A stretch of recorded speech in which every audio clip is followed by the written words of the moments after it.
I just did a little video on corporate entity strategy in terms of protecting your assets.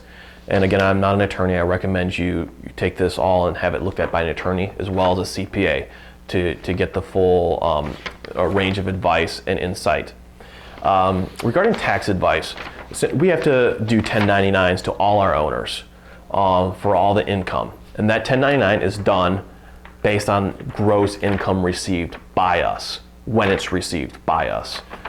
Because we're somewhat looked at as a financial institution, even though we're not big. The money comes to us, and when it comes to us, IRS considers that it becomes yours at that point. So it's not the net money you receive from us, it's the total, it's the gross money, and then you can take our statements and deduct any expenses off your taxes from that 1099.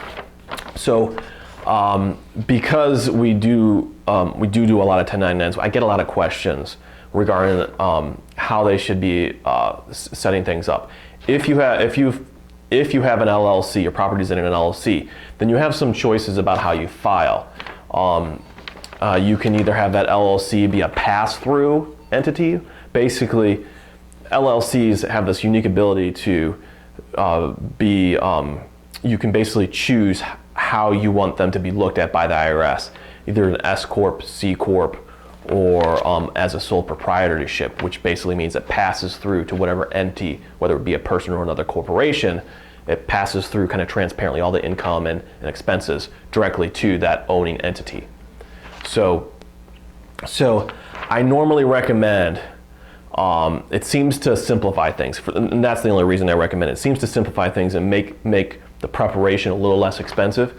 And if you have multiple properties, each with their own LLC especially, that you kind of take those and you make those sole proprietorships, passing all the income and expenses directly to the owning entity.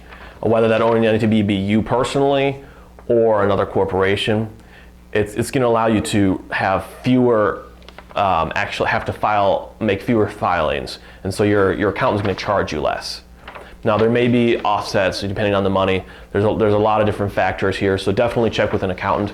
But I find that the guys that own the most properties with us typically take that entity and make it a pass-through, and that's something that I would do myself, and I have done with my LLCs in general.